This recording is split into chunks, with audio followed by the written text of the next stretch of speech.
Hello everyone, আসসালামু আলাইকুম। কেমন আছেন সবাই? আই হোপ সবাই অনেক বেশি ভালো আছেন। আলহামদুলিল্লাহ, আমরাও অনেক অনেক ভালো আছি। আজ আপনাদের জন্য নতুন আরও একটি রেসিপি নিয়ে চলে এলাম। আজ শেয়ার করব জলপাইয়ের টক ঝাল মিষ্টি আচার। আশা করি রেসিপিটি আপনাদের অনেক বেশি ভালো লাগবে।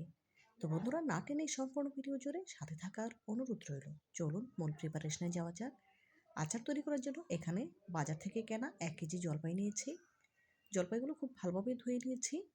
এখন সেদ্ধ করে নেব। সেদ্ধ করে নেওয়ার জন্য চুলে একটি পাতিলে পর্যাপ্ত পরিমাণে পানি দিয়ে ফুটিয়ে নিয়েছি। এখন ধুয়ে রাখা জলপাইগুলো দিয়ে দিলাম। অবশ্যই ফোটানো পানিতে জলপাইগুলো দেবেন। একটু নেড়েচেড়ে নিয়ে ঢাকা দিয়ে জাল করে নেব 10 থেকে 12 মিনিট। এই 10-12 মিনিটে জলপাইগুলো পুরোপুরি সেদ্ধ হয়ে যাবে। দেখুন 10 মিনিট পর ফিরে এলাম। এখন ঢাকা তুলে নেব। দেখুন এই 10 মিনিটে জলপাইগুলো পুরোপুরি সেদ্ধ হয়ে গিয়েছে। দেখুন সেদ্ধ হয়ে জলপাইগুলো ফেটে গিয়েছে, দেখেই বোঝা যাচ্ছে।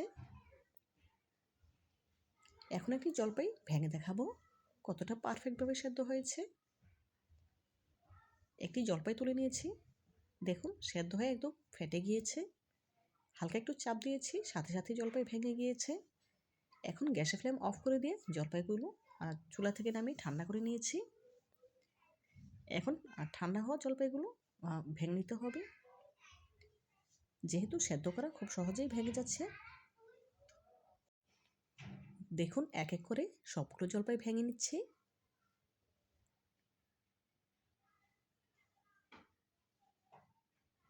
সবগুলো জলপাই ভাঙা হয়ে গিয়েছে। এখন একটু ম্যাশ করে নিতে হবে। দেখুন আমি হাত দিয়ে খুব ভালোভাবে ম্যাশ করে নিচ্ছি। কিভাবে সারা বছর ধরে জলপাইয়ের আচার সংরক্ষণ করবেন তার সকল টিপস সহ আজকের এই ভিডিও। দেখুন ম্যাশ করা হয়ে গিয়েছে। এদিকে কিছু মশলা নিয়েছি। 1 চা চামচ গোটা জিরা, 1 টেবিল চামচ 5 ফোড়ন, 1 চা চামচ গোটা ধনে, 4টি শুকনো মরিচ। এগুলো এখন ভেজে নেব। চুলে একটি প্যান বসিয়ে নিয়েছি। প্রথমে আস্ত মরিচগুলো দিলাম। কিছুটা ভেজে নেওয়ার পর এর সাথে অ্যাড করে দেব গোটা মশলাগুলো। গ্যাসের ফ্লেম লো আঁচে রেখে মশলাগুলো ভেজে নিচ্ছি।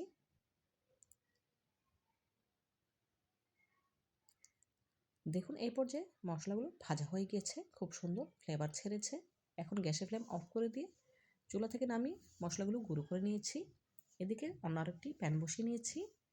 প্যানে দিয়ে দিচ্ছি 200 গ্রাম সরিষার তেল, দিয়েছি 3টি শুকনো মরিচ, 1 চা চামচ গোটা 5 ফোড়ন। এখন কয়েক সেকেন্ড নেড়েচেড়ে ভেজে নেব। যখন খুব সুন্দর ফ্লেভার ছাড়বে তখন অ্যাড করে দিচ্ছি 1 টেবিল চামচ রসুন বাটা। রসুন বাটার সময় অবশ্যই খেয়াল রাখবেন কোনোভাবেই পানি দিয়ে রসুন বাটবেন না, তাহলে আচারটা ভালো হবে না। পানি ছাড়াই শুকনো করে রসুনটা বেটে নেবেন। দেখুন এই পর্যায়ে রসুনটা আমার ভাজা হয়ে গিয়েছে। এখন অ্যাড করে দিচ্ছি আগে থেকে ম্যাশ করে রাখা জলপাইগুলো। 2-3 মিনিট খুব ভালোভাবে নেড়েচেড়ে জলপাইগুলো ভেজে নেব। এভাবে করে তেলের সাথে ভেজে নিলে আচারের স্বাদ অনেক গুণ বেড়ে যাবে। ফোড়নে তেজপাতা দিতে ভুলে গিয়েছিলাম, সেজন্য একটি তেজপাতা 3 টুকরো করে দিয়ে দিয়েছি। 2 থেকে 3 মিনিট খুব ভালোভাবে নেড়েচেড়ে ভেজে নিয়েছি। এখন এর সাথে অ্যাড করে দেব মেজারমেন্ট কাপের 2 কাপ চিনি। 1 কেজি জলপাইয়ের আচারের জন্য এখানে আমি 2 কাপ চিনি ব্যবহার করেছি। আপনারা যদি এর থেকে বেশি আচার তৈরি করতে চান তাহলে সেক্ষেত্রে চিনি বা অন্যান্য মশলার পরিমাণ বাড়িয়ে দিবেন। আমি এখানে 1 কেজি জলপাইয়ের আচারের জন্য পারফেক্ট মেজারমেন্ট দিয়েছি। দেখুন চিনিটা দেওয়ার পর কিন্তু অলরেডি চিনিটা গলে জলপাইগুলো অনেকটাই থকথকে হয়ে গিয়েছে, দেখেই বুঝতে পারছেন। অনবরত নেড়েচেড়ে এই আচারটা তৈরি করতে হবে। নাড়তে নাড়তে দেখুন আচারের কালার কিন্তু কিছুটা চেঞ্জ হয়ে এসেছে। এই পর্যায়ে সাথে অ্যাড করে দিচ্ছি 1 চা চামচ লবণ। খুব ভালোভাবে নেড়েচেড়ে নিয়েছি। এখন এর সাথে অ্যাড করে দেব মেজারমেন্ট কাপের 1/4 কাপ ভিনেগার। ভিনেগার দিলে সারা বছর ধরে আচার সংরক্ষণ করতে পারবেন, কোনোভাবেই নষ্ট হয়ে যাবে না।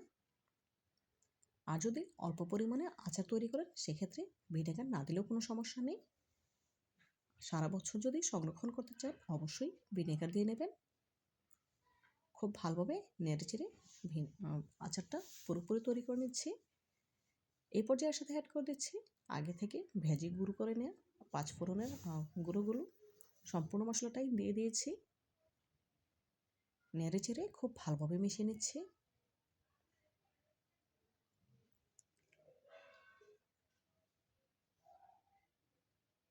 দেখুন বন্ধুরা, এই পর্যায়ে আচারটা আমার মোটামুটি তৈরি হয়ে গিয়েছে। দেখুন আচারের ঘনত্ব কেমন হয়েছে আপনাদের দেখিয়ে দিচ্ছি।